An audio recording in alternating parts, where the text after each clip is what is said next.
Hello, welcome, all alums and friends of Eastern. It's great to have you here at Coffee with the President. In interests of full disclosure, this is coffee, and I am the interim president, Patrice Caldwell. So thank you for joining. If you have any questions or comments you'd like to share, please use the comment section, and we'll certainly try to get to all the questions that you have. If you haven't, you should certainly check out all of the events that are part of our virtual homecoming. Our first virtual homecoming. The best way to talk about Eastern, I think, is for you to be here and to see it. But if you can't do that, that virtual tour is a great way to walk around campus virtually and see the great new buildings and constructions that have really given the campus a wonderful new facelift and wonderful opportunities for our students. So I encourage you to look at that virtual tour. I'd also like to remind you that one of our biggest projects that we're hoping to begin very, very soon with your help is part of the GO bond, and that is the renovation of the Roosevelt Science Center. And since we have a few minutes before questions pour in, let me tell you a little bit about that wonderful building. So I went into that building when I first came to Eastern in the 80s, and I went up to the third floor trying to find a student, and I just had to call Bridget, because I couldn't find her. It was like a honeycomb of rooms, and because it was a dormitory. So it's a difficult building to navigate. Once you realize it's, a former residence hall, then you understand. So it's been renovated, of course, and we have wonderful faculty in there doing great research with students. In fact, they're in there now. They get special permission to go in and do their research. We have some students finishing up master's theses, but for the most part, buildings closed. So the renovation will be a wonderful opportunity for us to bring Roosevelt Science Center right into the 21st century. There are some HVAC problems that any building that was constructed in the 50s would obviously have. It also has some air turnover issues, which, as I'm sure you know, are very important for a science facility. And then, of course, there's just the technology that has changed dramatically. In 5 years, it's changed dramatically. So we just want to give students the best STEM or science experience that they can possibly have, get them out in that workforce, having worked with state-of-the-art equipment, and, of course, what we think of as exemplary faculty. So you can help us, you can help our students by considering your vote carefully on and for the GO bond. The election's coming up, and we know there are lots of very important issues for you to consider, but please don't forget to turn over that ballot and look for bond C and also B. Bond B is for libraries, and everyone profits from that. The schools, public libraries, and university libraries across the state will also benefit from Bond B. So B for libraries and C for higher education. $156 million flowing through our economy, no tax dollars, 1,500 new jobs. It's a win-win-win for all the citizens of New Mexico. So thanks for your support on that. We have another science building you probably know, and this renovation will help sort of connect those two buildings. The science building was built in 1949, and we renovated that not too long ago, and that is a beautiful, beautiful facility. So we're really looking forward to having two excellent science buildings for our over 600 STEM majors. And you know STEM means science, technology, engineering, and mathematics majors. Also includes health, sciences, and nursing. So that's something for us all to look forward to. There are lots of other, I think, exciting events going on campus. Of course, a lot of our virtual classes are bringing our students into a sort of new way of learning. And, we have about 5,300 students enrolled this semester, And I really would like to send a shout out to all of them that, it's tough going to school online. We're used to our friends being with us. We're used to seeing that faculty member get all excited about that content and, looking at you every morning and saying, like, how was your weekend? And are you awake out there? We're used to that personal interaction, and it's so much part of our learning. We don't even think of it as separated from the learning. So it's tough going online, and I really respect the students who have decided not to interrupt their education. They're online, they're doing their work, they're interacting with the faculty and with each other virtually. And we know it's not the same, but we know it's really important that once you start down that path, you want to keep your feet on that path all the way to your degree. So thanks to the students who are doing that, and to the alumni and friends of Eastern that are supporting those students with scholarships, because you still need a scholarship to attend online, but that doesn't change. Money doesn't change. The need for money never changes. So thanks for doing that, and thanks for understanding the special stress that our students are under completing courses online. I can't even imagine how parents are navigating this K-12. Really, really tough. So I sympathize with all of you out there doing that, and I know you understand how really demanding this is for our faculty, but certainly for our students to stick with it. And midterms are coming, and they've got to do all of that sort of with lots of self-motivation. I think they're doing a great job, so kudos to all of them. We want to create the best campus for them with the best buildings, the best faculty, and we can do that and give them a virtual experience until it's safe for them to come back, which of course we hope will be very, very soon. I bet we have at least some questions about how the campus is working on the pandemic and how we're adjusting to the pandemic. So let me tell you a little bit about that. I think the state of New Mexico has really shown a great deal of leadership in looking at the science of the pandemic and addressing those issues systematically, uniformly, fairly. And it's been tough. It's been very tough on businesses. It's been very tough on communities like ours in Portales, and very tough on every sector of the economy. At Eastern, we have invested in a great many pieces of equipment that do the kind of cleaning that is particularly recommended by CDC. So some of these are called ionizers. They're actually electrostatic ionizers. So it's a spray that you spray over common surfaces. You can spray it on floors, walls. It's a very fine mist. It evaporates, but it kills the virus completely.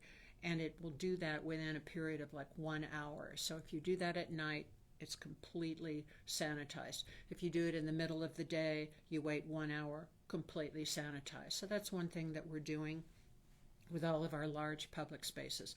Of course, ammonia is still a really good product if you dilute it appropriately. So we have stations like that all around campus that people can use to clean their workspaces. Certainly bathrooms are a special area of concern. So the staff who are working on campus are completely safe. The few students we have on campus are also completely safe, and we do have some student employees. And cleaning is now a regular part of our daily work regime, and it will be from now on, because this is important. So we monitor very carefully the health of our employees. Every day they fill out a form indicating that they have checked their temperature, that they are symptom-free before they come to campus. We ask our student employees to do the same thing. If someone does, and people go home, people go to Walmart, it happens. So if for some reason they feel they may be symptomatic, they immediately tell their supervisor, they go and get a test. If they are sick or if they're feeling unwell, they go straight home and they can quarantine or they can see a healthcare provider or whatever they need to do. So we don't want to be the carrier of this disease into our community or to each other, to other employees or to anybody who is on campus for whatever reason. So it's kind of a sacred trust that we don't spread this. We are scrupulous about cleaning and about protecting people by wearing masks, social distancing, and then by that health monitoring that I just mentioned. And we will keep doing that and following the governor's directives on that, as well as public health and the CDC, until we have a vaccine, which we should have. We have smart people going to have a vaccine. So we do have testing, and I guess this is another time to just give a shout out to some people who have been just terrific partners with the university. La Casa is our healthcare provider for our students. Wonderful people, and they've been great about making tests available. The public health department, which is right next door, fabulous people, wonderful about turning over those test results just as quick as they can. And then, of course, Roosevelt Hospital have been absolutely supportive and wonderful. They're even doing a drive-through flu shot event in October. I know that's going to be very popular. We're certainly going to encourage it on campus. So every one of our healthcare providers, including the doctors, and of course nurses and other healthcare providers, have been so supportive. Our own nursing department have been wonderful resources for us, giving us advice about everything from the quality of masks to, the quality of your hand washing technique. So we just have some terrific expertise in this community and on campus, and we want to rely on it. So now I'm going to take a sip of the non-virtual coffee while you think of some questions. Put them in that comment section. Where would we be without coffee or tea? I don't want to discriminate against tea, my favorite beverage, but you really can't get water hot enough every place to make good tea. You need hot water, but you can make good coffee everywhere. And we do. We thrive on coffee. It's kind of our only vice at Eastern. Only one we have. That's it. So you may have noticed that I have here The Golden Years. The Golden Years was written by Floyd Golden, hence the name, and it's really the only history of Eastern that we have. We need to do something about that. You can help. A lot of you have great stories about this university. We would love to hear from you about those stories. We're doing a sort of virtual homecoming through the ages, but that would be a wonderful way to add to the next bit of our history of Eastern, and we would love to have that. I was just talking yesterday to the president of New Mexico State University, and I said, Chancellor Avisu, Eastern's always, been supportive of state, and we really appreciate all you do with ag. And he said, we were always supportive of Eastern back in the history. And I said, yes, I remember President Zimmerman spoke against us, president of UNM, when we wanted to become a university. And I said, but New Mexico State sent us several hundred trees. And he said, we did? And I said, yes, it's in the Golden Years. And he says, well, good for us. And he said, did you plant them? And I said, we did. We planted them, every one. And he said, well, I didn't know that, and I'm really glad we did that. Of course, he was a child then, but I think that kind of relationship between universities that's so New Mexico, that we always have stories about each other that we tell. So, did a question come in? Yeah, we have two. Great. Alan Wynn Patterson said it was so lovely to see you. Oh. If you know him. So, thank you. And we had another one from Anna Maria Short saying how much she loves you. So, Betty Williamson wrote in, what are some great memories you have of past homecomings? Oh my. Well, I have so many memories of past homecomings. I think my favorite was a really interesting one. At that time, we also had an interim president. It was Dr. Everett Frost. And uh, we had changed presidents rather abruptly, some of you will recall. And Dr. Frost was the interim. And right before the regents' meeting, the regents met down the hall in the Zia room. And we were all in the ballroom, you know, where we all meet and have that breakfast. And it was just so lovely. So people thought, oh no, now what? You know, oh, they're meeting now. Oh no. So they walked in and they sat down, and the president of the Board of Regents came to the podium and said, oh, welcome, so glad to have you all here. We have announced that we've canceled the search for president and we're naming Everett Frost the next president of Eastern. Well, so there was a standing ovation in the room, but the really great thing was somehow word got out, and when we went downstairs and out to the parade, the community was cheering, just cheering. And there's a picture of Everett and Jan and their two daughters in a convertible going down with people cheering. And I think that is a very, very happy homecoming memory for me. Just the community was so glad that we decided not to go outside and get another present, but we went inside and picked our anthropologist, Dr. Frost, who was at that point vice president for planning. That was a very happy homecoming. I know others will remember great football games, and they'll remember great tailgates, and they'll remember a lot. But I remember that community absolutely behind us with that selection of Everett Frost as president. That was a great, great homecoming. I remember some other great homecomings where we recognized some wonderful alums who came back and told stories about when they were at Eastern and they met their wife or husband or their best friend, or they remember the third floor of, DeBaca Hall and painting it, or they remembered stories that, they never had told. And I remember one story.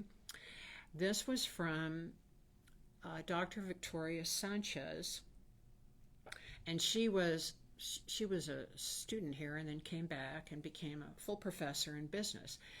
So she was living in Quay Hall, and she and her roommate went to a movie in Clovis, and they got back late after curfew, which was 10 o'clock.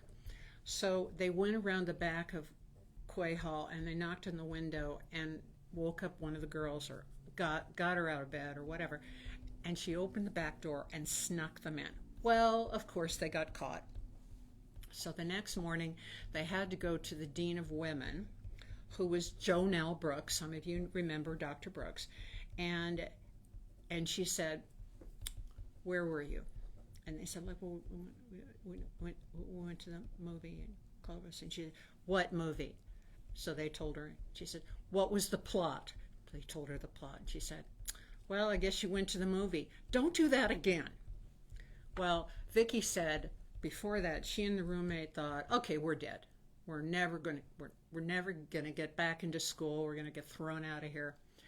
But they weren't. So they went back to their rooms and they promised each other they would never go to the movie, or they would never come back late. And Vicki became a PhD in business, and her roommate became Secretary of the Treasury, Catherine Ortega.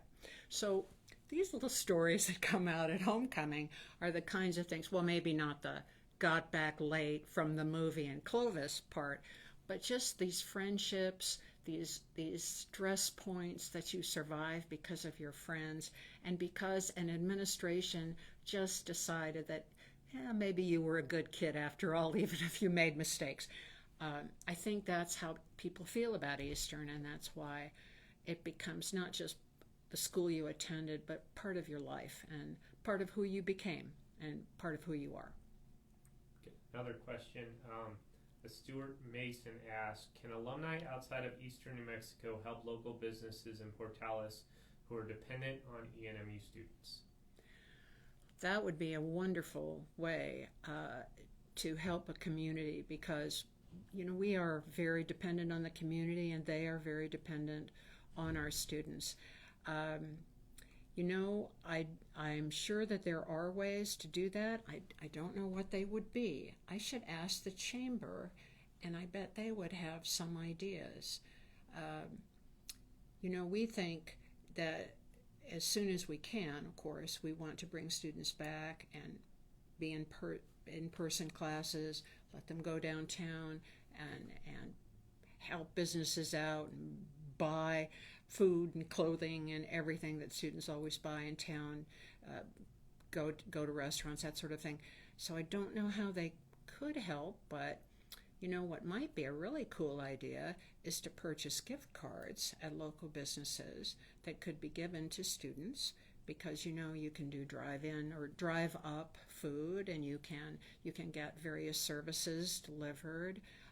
You can even purchase things with gift cards. That might be a wonderful way to help a local business, and then to help a student who's probably thinking, I have this really ratty mattress, but I don't have any money to replace it. That might be a way. Or, I'm so sick of ramen noodles I could just scream. Well, if they had a gift card to Taco Box, my gosh, they could get a green chili cheeseburger, and that would really make my day. So that might be one way. That's a really nice suggestion. Thank you for that question. Got another one here from Kristen Mountjoy. She's saying, besides donating, what can ENMU alumni do to help generate interest for potential students to enroll or consider ENMU? That's another great question. So tell your story.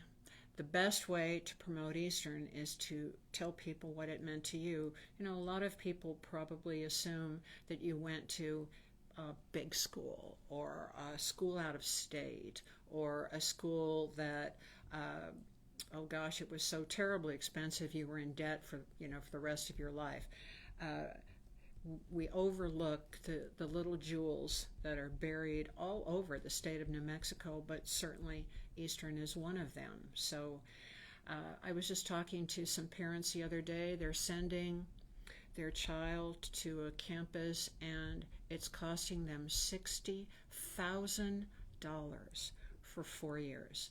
Now, that's a lot of money, but I would put the education that you received and that our students received, I'd put it up against what someone would pay for $60,000. And you can tell that story.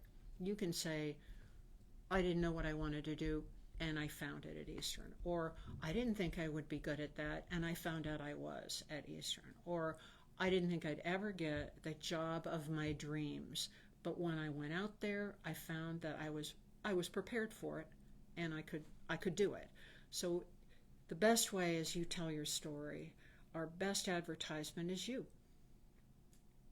She had a second follow-up question of, do you see online education becoming a bigger model for ENMU in the vein of increasing online offerings? Another excellent question. And if we had the answer to that question, I think we should play the stock market right away. Just get right into it, because everyone is asking that question, and it's a really good one. So, and again, I'm not really speaking as the institution here, but as a former faculty member who adored teaching and loved teaching both face-to-face and in a more slightly virtually mediated environment, there is no comparison for the personal interaction between a faculty and student. There is no substitute for it, but there are multiple ways to achieve it. And the virtual community is a much more powerful and flexible community than it's ever been. And the pandemic, if it's done nothing else, has taught us the flexibility of that medium. Now, having said that, I still think that Learning is social, and we learn as social beings. We use language as a social medium, and we use our knowledge of each other to understand how we're getting our message across or how we are communicating. So it's impossible to devalue that in-person dimension of learning. I do think, though, online learning is not going away, and it's getting better. For one thing, online learning is beginning to model some of those very same in-person interactions that we value so much. So being able to see each other, that's huge. You know, the correspondence classes certainly didn't do that. Some of the early versions of online learning did not allow you to see students or to see your faculty member, or you could see the faculty member but you couldn't see the other students. Well, that's all changing. So I think even online learning is recognizing the importance of the personal, and it's incorporating that into online learning. Do I think in-person learning will go away? I do not. I think that it is the model for almost all of our most important social interactions, is that face-to-face. And back in prehistoric times, it was the only way. You had two choices, you either talked or you picked up a club, and hit somebody. I mean, so even from the beginning of human beings and human culture, you had to have that interaction. You had to have language. You had to have face-to-face. You had to understand body language. It wasn't going to go away. It's not going to go away. We've evolved. We evolved past that. So I guess I do believe that online learning is not going to go away, but neither is in-person learning. And I think that's good. Going back to first we'll say if anyone has questions, feel free to comment in the comment section. Yes, the comment line right there, just type it in. So, going back to the Geo Bond, can you touch on the Roosevelt Science Center, specifically the museums and the Gennaro collection there, and how a renovated science center will help those? I certainly can. One of the videos that you can view will show you the Gennaro Natural History Museum, and I think you'd really enjoy seeing Dr. Molly walk around with a nice little snake and show the snake all through the Gennaro Museum. So probably every school child in Roosevelt County knows the Gennaro Natural History Museum. It's on the main floor of the Roosevelt Science Center, and it has been there since the 70s, started by Dr. Antonio Gennaro, who was a wonderful champion of wildlife. So that museum has been a sort of living museum of local insects, snakes, bugs, that sort of thing, really for decades, and a wonderful learning resource for our students. Some of you remember we used to have a boa constrictor in there named Rover, and a number of other, really interesting creatures. So you might think you've seen it, you know what it's like, but you should go in and see the fish and the bugs and the field mice. I mean, there are just lots and lots of variety in there. And of course, they're still there, and they're being, fed and taken care of by our students. But it's going to be newly housed, newly floored, and they will all be accommodated in another space while that building is being renovated. So the next door to the Natural History Museum is the Miles Mineral Collection. This was donated by Mr. Miles. Fabulous collection, beautiful specimens. You don't even have to love geology to love that museum. Absolutely fantastic. You see geodes, all sorts of really, really valuable rocks and materials that are native to this area or local to this area, and also to the Southwest region generally. Upstairs, where I got lost trying to find my student, are extremely important collections of the flora and fauna of the area. And these are, so just imagine racks of bugs. This is great for Halloween. You know, if you need someplace to go for Halloween, this would be a good place. You just pull out that rack. There they are. There's another, and you'll see this in the video if you see this for Dr. Pollock. He pulls it out, and there are butterflies with bugs sitting on top of them, caught, you know, like eating them. So these collections become a kind of standard for investigators or scientists that are come into the area and they found a bug but they're not quite sure which kind it is or the actual name of it. They can go to this collection, complete set. So irreplaceable collection, an absolutely essential component of wildlife studies or entomology studies at Eastern, and also just a fabulous resource for science and collectors and researchers in the area. And all of that will be renovated. I should mention, in case you were worrying that maybe some of the fish wouldn't have a home, or you know, we'd have to give them away when we renovate it. Not at all. We have a really interesting renovation plan so that the construction, there will be some new construction going on adjacent to the current building. So the building can operate while the new construction is being added and then tied in, moved over, and then the old building renovated. So we really have a great architect that is thinking of ways that we don't dislodge the bugs and the fish or the faculty and the students while we do this renovation, but we do it efficiently, but also in a way that allows everybody to continue to attend classes, do research, and the fish to swim, and the bugs to, you know, stay in their little boxes or trays or whatever. So, but thank you for that question. They're great museums, great collection. Just had another one come in. Let me see what it says here. Another question. Okay. Another one from Betty Williamson saying she drove by campus last week and found herself really missing, of all things, hearing the Greyhound Sound marching band practice. What do you miss most during this first, and we hope last, virtual homecoming?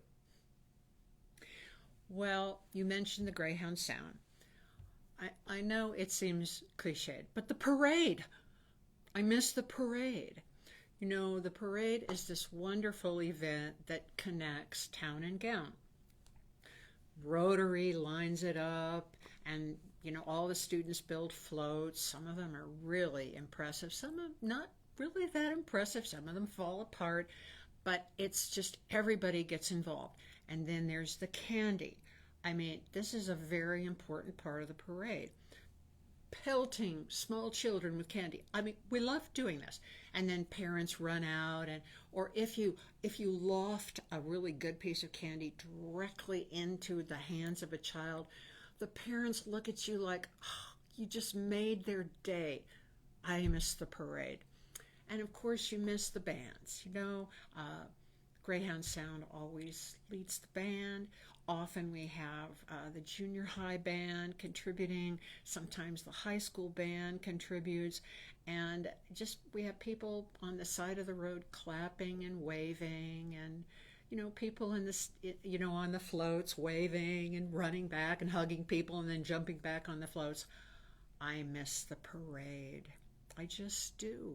It's such a Portales and Eastern thing to have the parade. What do you all miss? What are you missing? The next question, that just to touch base on, is for our alumni, when they are allowed back on campus, what are some of the hidden gems on our campus that they just have to see that maybe they might not have known about on our campus before? Right. That is so true. You know, you attend college for 4 or 5 years, and you have your own little path and your own little building and your own little place where you study and the people you study with. And then someone says, well, do you know about the Jack Williamson science fiction collection? And you say, like, what? And there it is, this fabulous collection of manuscripts of the famous science fiction writer and alum Jack Williamson. You can go up there. You can see the actual pages of Beyond Mars, a cartoon strip that he wrote. He didn't illustrate it. That was done in New York, but he wrote. Can you imagine someone who wrote novels and short stories, and then he also wrote a comic strip? I mean, I think this is wonderful. Well, they're all there. All of his manuscripts, early versions of his work, wonderful first editions of his works, and those of his friends who sent them to him, and which he then donated to the library. This is considered one of the best science fiction libraries in the country, and it's right here. Any student can walk in and look at that collection. Any student can ask to see Beyond Mars and look at those beautifully illustrated. I mean, they're really big. And then, they were like photographed and then condensed to go into a newspaper. But you can see all of that. We have Lee Brackett's original script for Star Wars. We have things you couldn't imagine are up there and are just an incredible resource. So that's one of the things I believe. You just don't remember that you're right here and, oh yeah, I always meant to go there, but you never do. I think another wonderful asset of Eastern that a lot of people don't recognize is the artwork on campus. Now you can't see it, but I have 2 Peter Hurds on the wall in this office. These are fantastic donations from a very, very dear donor, Mrs. Addie Swearingen, and these are the kinds of paintings that they just say New Mexico. As you know, Peter Hurd lived in Hondo Valley, famous artist family, and these are assets that people who loved Eastern gifted to Eastern. And if you don't know how important these works are or these artists are, you could walk right past this. And that's I think a fabulous resource for students. There's also outdoor art that you walk by maybe every day on campus and you just think, what's that? But they're really beautiful pieces. So it enriches the campus, it enriches the culture of the campus to have artwork in the buildings and around campus. I think those are 2 things that we think about, but then, you get busy and you just never really take the time to look at something. But you can come back and you can visit that artwork, or you can go into the Golden Student Success Center and find people who would love to show you some of the Williamson collection. And you would just feel closer to history. It's the most American genre, science fiction. Permeates every sector of our culture, and I would say in very good and positive ways. So those would be 2 I'd suggest. Yeah, the suggestion, Blackwater Draw Museum. And the site Absolutely, as well. Yes. Blackwater Draw is another excellent one. The museum, of course, for years was out at the Blackwater Draw site, and since it's moved to campus, my goodness, it's fantastic what you can do with a little more space and heating and cooling. There's everything there from beautifully beaded moccasins to an arrowhead collection that people would die for outside of this area. They've never seen a collection of Clovis points as impressive as what we have in that museum. And there are other artifacts, bowls, ceramics, lithics. If the anthropologists are listening, I should just dive under the desk here because I've said all the wrong words. But if you can go to that museum, you will feel so much closer to that history, and that's our history. I mean, it's 14 miles away, and it's one of the premier Paleolithic digs in this area, and the museum has the finest pieces from this area, and again, donated, most of them, but some from the original Blackwater Draw site. So the museum and also the site itself. If you want to put something on your agenda, the annual Atlatl contest. Now, some of you I know are very athletic. So I challenge you to go out there and throw an atlatl. So what's an atlatl? This I actually do know. So an atlatl is an extension that you fit a spear into, and it enhances the speed and the distance that you can throw. It's sort of like adding 3 feet to your arm, so you get really good throwing power. So this is how you bring down a mammoth. Handy information for you to know. You get an atlatl, you put a really good sharp Clovis point on the front of it, and you loft it up into the air, and you try to get right into the eye of the mammoth, or whatever, heart, wherever you do that.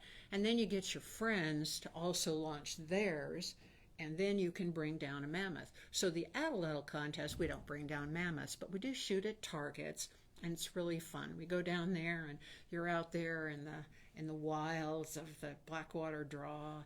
They show you how to throw the atlatl, and then you loft it out there, and it goes a couple of feet, or maybe it gets all the way to the hay bale.